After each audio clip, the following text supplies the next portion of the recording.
اعوذ باللہ من الشیطان الرجیم بسم اللہ الرحمن الرحیم اللہم صلی علی محمد وآل محمد۔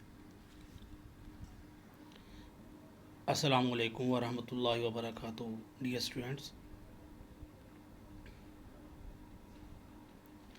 9th کلاس کے اردو سبجیکٹ کے آن لائن لیکچرز کا آج یہ اگلا سلسلہ ہے۔ اس لیکچر میں ہم جو ہمارا اگلا شعر ہے حمد کا، اس کی تشریح پڑھیں گے۔ آفاق میں پھیلے گی کب تک نہ مہک تیری، آفاق میں پھیلے گی کب تک نہ مہک تیری، گھر گھر لیے پھرتی ہے پیغام صبا تیرا۔ آفاق بچوں لفظ ہے افق کی۔ آفاق افق، آسمان کے ایک کنارے کو افق کہا جاتا ہے اور اس کی جمع ہے آفاق۔ آفاق تو آفاق سے مراد ہے آسمان کے سارے کنارے، اور مراد ہے اس سے ساری دنیا۔ مہک کہتے ہیں خوشبو کو، فریگرنس۔ بو جو ہے وہ ایک احساس کا نام ہے، اور بدبو، بو ایک احساس کا نام ہے۔ بد لگ جائے گا تو سمیل جسے کہتے ہیں، بدبو بری جو مہک، برا احساس، اور خوشبو سے مراد ہوگی اچھا احساس۔ تو مہک سے مراد ہے اچھی لگنے والی، اچھے لگنے والا، کانوں ناک میں اچھا جانے والا تاثر یا احساس مراد ہے خوشبو۔ صبا کہتے ہیں موسم بہار کی ہوا کو، یعنی مشرق کی طرف سے جو ہوا چلتی ہے اس کو صبا کہا جاتا ہے۔ اس شعر کا جو سادہ مطلب ہے، مفہوم جسے کہہ لیں، وہ یہ ہے کہ اے اللہ تعالیٰ، جو لوگ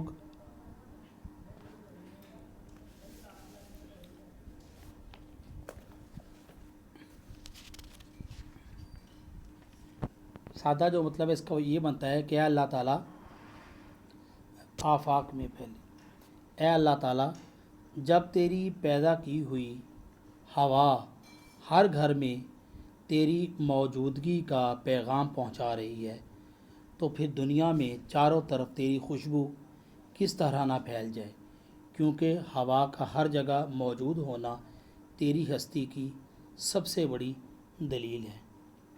اس کا مفہوم ہو گیا، یعنی اللہ تعالیٰ کی ذات کی وحدانیت کا پیغام جو ہے ہوا جو ہے وہ کائنات کے ذرے ذرے میں جو ہے وہ پہنچاتی ہے۔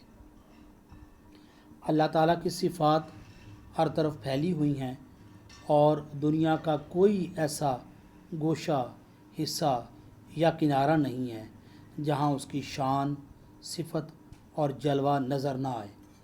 شاعر نے یہاں پھول کی خوشبو کی مثال دی ہے۔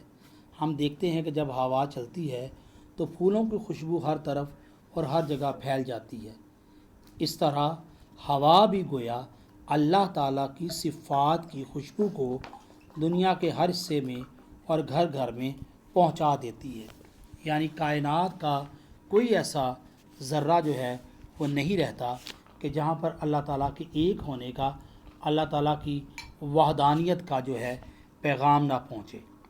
تو اس طریقے سے مولانا الطاف حسین حالی نے اللہ تعالیٰ کی ہمہ گیری اور ہمہ اوست کے فلسفہ بیان کرتے ہوئے، اس فلسفے کو بیان کرتے ہوئے وہ کہتے ہیں کہ دنیا کب تک تیری حقیقت سے انکار کرے گی، دنیا میں کب تک تیرے نام کا چرچا نہیں ہوگا، تیری حقیقت ناقابل تردید اور شک و شبہ سے بالا تر ہے۔ صبا جو صبح کے وقت ٹھنڈی ہوا چلتی ہے، اس ہوا کو کہتے ہیں جس میں موسم بہار کے پھولوں کی خوشبو جو ہے اس میں وافر مقدار میں پائی جاتی ہے، اور وہ خوشبو جگہ جگہ جو ہے وہ پھیلتی ہے۔ اسی لیے چونکہ وہ ہوا جگہ جگہ خوشبو پہنچاتی ہے، اسی لیے الطاف حسین حالی کہتے ہیں کہ صبا ہر گھر میں پھولوں کی خوشبو کے ذریعے اے اللہ تعالیٰ تیری ہی حقیقت کا، تیرے ہی ایک ہونے کا، تیری وحدانیت کا، تیرے وحدہ لا شریک ہونے کا پیغام جو ہے پہنچانے کا اپنا فریضہ ادا کر رہی ہے۔ کیونکہ پھولوں کی خوشبو سے ہر ذی عقل انسان یہ سوچنے پر مجبور ہو جاتا ہے کہ ان پھولوں کا خالق کون ہے، مالک کون ہے، آخر کون ہے جو ان پھولوں کو خوبصورت رنگ دیتا ہے، ان کی پتیوں کو اس طرح سے نازک بناتا ہے، اور کس طرح سے یہ پھول جو ہے کلی سے ایک بڑے پھول میں اور خوبصورت پھول میں جو ہے یہ ڈھل جاتا ہے، کون ان کو خوشبو دیتا ہے۔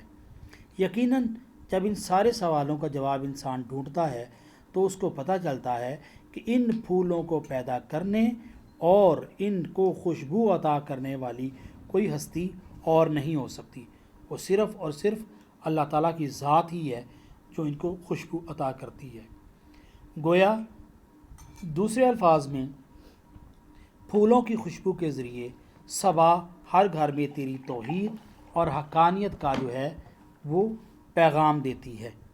اس لیے دنیا میں یہ کیسے پاسبل ہے کہ جہاں جہاں اللہ تعالیٰ کی ہوا پہنچتی ہے وہاں اللہ تعالیٰ کے ہونے کا پیغام، اللہ تعالیٰ کے بادشاہ ہونے کا، اور بادشاہ بھی ایسا کہ کوئی اس کا شریک نہیں ہے، یہ پیغام، یہ میسج کیسے ہو سکتا ہے کہ دنیا کے کونے کونے میں نہ پہنچے؟ یعنی دنیا زیادہ دیر تک تیری توحید اور وحدانیت سے بے خبر نہیں رہ سکتی۔ تو اس شعر کے تشریح کرتے ہوئے آپ یہاں پر جو ہے وہ یہ شعر لکھ سکتے ہیں: ہر ایک ذرہ فضا کا داستان اس کی سناتا ہے۔ ہر ایک ذرہ فضا کا، فضا یہ اس طرح سے لکھتے ہیں فضا، اور عام طور پر ہم اس کو فضا بولتے ہیں، یہ اس کا صحیح تلفظ ہے فضا۔ جو لفظ فضا ہے وہ یہ زی والا ہے، یہ والا فضا، تو یہ لفظ فضا ہے اور یہ فضا ہے، دونوں کے میننگ میں جو ہے فرق ہے۔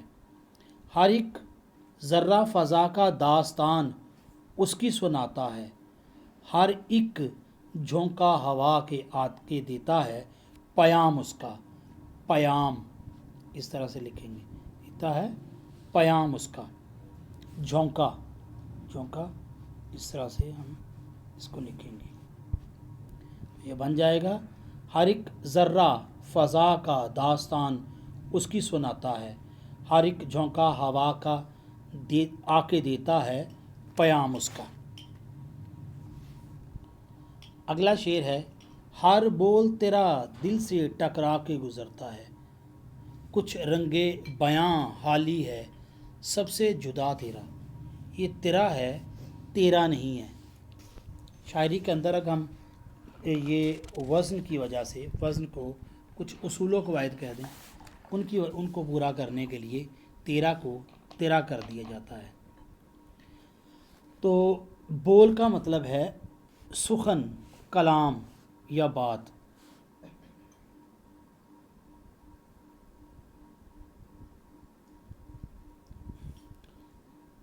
بول کا مطلب ہے سخن، کلام یا بات کو کہتے ہیں، بات کو کہتے ہیں۔ دل سے ٹکرا کے گزرتا ہے یعنی دل پر اثر کرتا ہے، یعنی وہ بات جو ہے وہ دل پر اثر رکھتی ہے۔ رنگ بیان، بات کو بیان کرنے کا انداز، ہر آدمی کا بات کرنے کا ایک انداز ہوتا ہے جسے اسلوب بھی کہا جاتا ہے۔ ہر آدمی کا بات کرنے کا، ہر ایک کا اپنا اپنا جدا انداز ہوتا ہے، تو بیان کرنے کا انداز۔ جدا کا مطلب ہے الگ، دوسروں سے الگ، انوکھا کہہ لیں، انوکھا اس لحاظ میں کہ وہ دوسروں سے مختلف ہوتا ہے۔ تو یہ اس کے لفظی معنی ہو گئے۔ تو اس کا سادہ جو اس کا لفظی مفہوم ہوا وہ یہ ہوا کہ اے اللہ، جب تیری پیدا کی ہوئی ہوا، اللہ تعالیٰ، یہ شعر ہے ہر بول تیرا دل سے، تو اس کے اندر شاعر یہ کہتا ہے، اس کا سادہ جو مفہوم ہے وہ یہ ہے کہ شاعر اس کو اپنے آپ کو جو مخاطب کرتا ہے، پہلی بات یہ یاد رکھیں کہ یہ وہ شعر جس کے اندر شاعر اپنا تخلص استعمال کرتا ہے، تخلص استعمال کرتا ہے، وہ کہلاتا ہے مقطع۔ یہ ایم سی کیوز میں عام طور پر آ جاتا ہے، اس کو مقطع کا شعر کہتے ہیں، میم کاف تویں اور عین، یہ مقطع کا شعر ہے، اس کو مقطع کہتے ہیں۔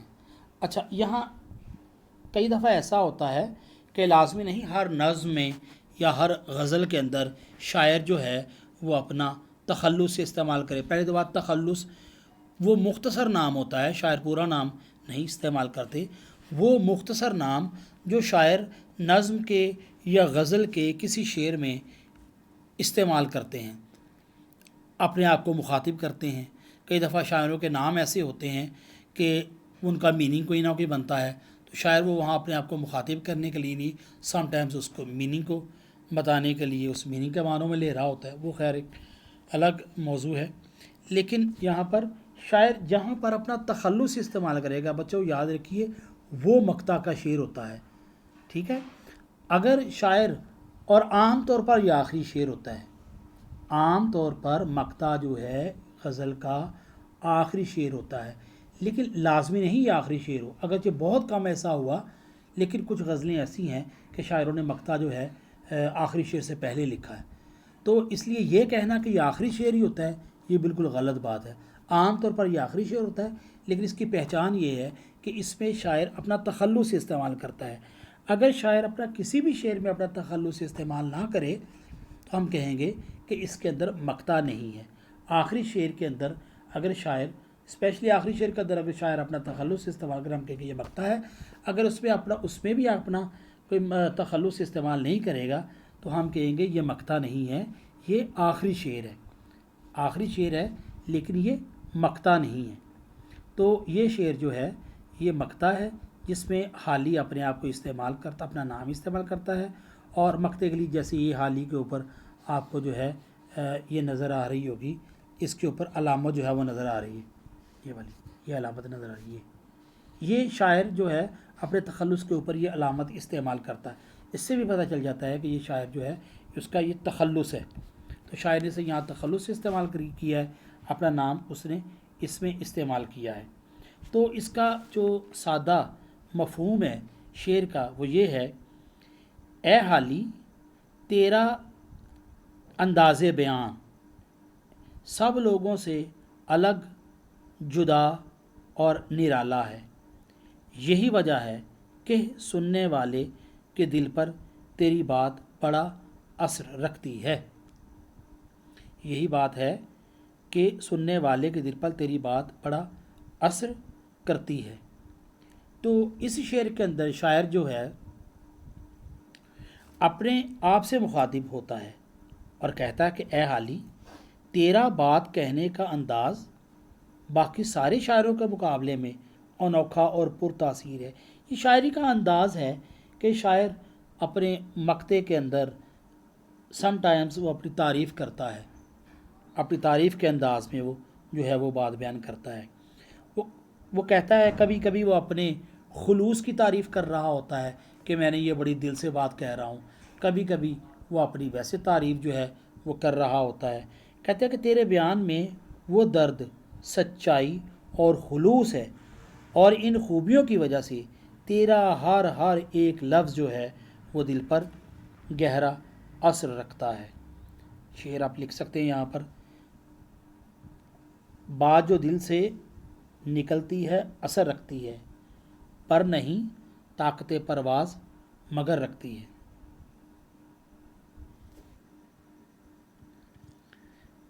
دل سے بات جو نکلتی ہے اثر رکھتی ہے، پر نہیں طاقت پرواز مگر رکھتی ہے۔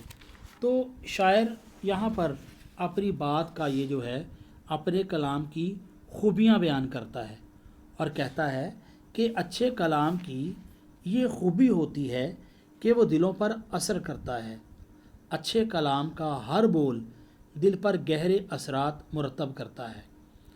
اچھا کلام سننے والے کہ دل کی جو ہے وہ آواز ہوتا ہے، وہ کلام اچھا کلام نہیں ہو سکتا جو دلوں کو متاثر نہ کرے، دلوں پر کوئی اپنا رنگ نہ جما سکے۔ تو حالی کے اندر یہ خوبی بہت زیادہ موجود ہے کہ وہ اپنے کلام کے ذریعے سے دوسرے دلوں پر اثر جو ہے جماتے ہیں۔ اس لیے وہ اپنے آپ سے مخاطب ہو کر کہتے ہیں کہ اے حالی، تیرا کلام اور بھی بڑے بڑے شاعر ہیں، لیکن تیرا کلام ان تمام دوسرے شاعروں کے مقابلے میں انوکھا، نرالا ہے۔ انوکھا اور نرالا یہاں پازیٹیو معنوں میں ہے کہ دوسروں سے بڑا اچھا ہے، کیونکہ جس طرح تیرا کلام سننے والوں کے دلوں پر اثر کرتا ہے، اسی طرح دوسرے شعراء کا کلام سننے والوں کے دلوں پر اتنا اثر نہیں کرتا۔ اثر تو کرتا ہے لیکن اتنا اثر نہیں کرتا۔ تو دل کو متاثر کرنے والی خوبی کی وجہ سے تیرا کلام دوسرے شعراء کے مقابلے میں انوکھا اور نرالا ہے۔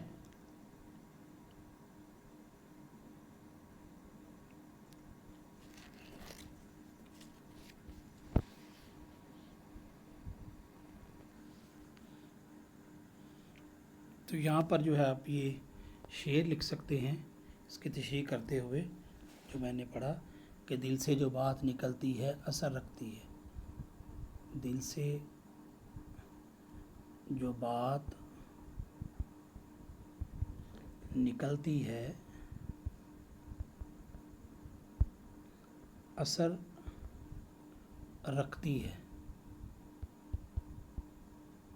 پہلا مصرع ہے، دل سے جو بات نکلتی ہے اثر رکھتی ہے۔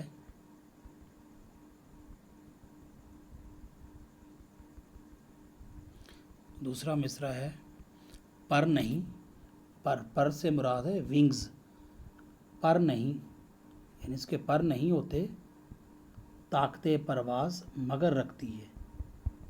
طاقت پرواز مگر رکھتی ہے۔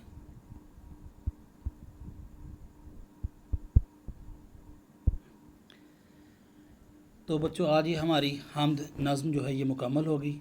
اگلے لیکچر کے اندر سب سے پہلے اس کی ہم تو ایکسرسائز تو کریں گے، لیکن اس سے پہلے میں آپ کو یہ طریقہ کار بتاؤں گا کہ ہم نے ایک شعر کو کس طرح سے لکھنا ہے۔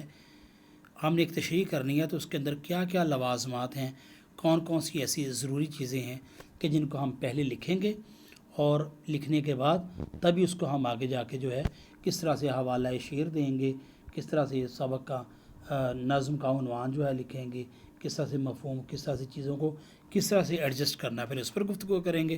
پھر ہم انشاءاللہ تعالیٰ اس کی ایکسرسائز کریں گے تاکہ وہ چیز جو ہے تشریح کرنے کے حوالے سے ہمارے کام آئے۔ آپ ان تمام اشعار کو اچھی طرح سے یاد کیجئے گا۔ تب تک کے لیے، اگلے لیکچر تک کے لیے، فی امان اللہ۔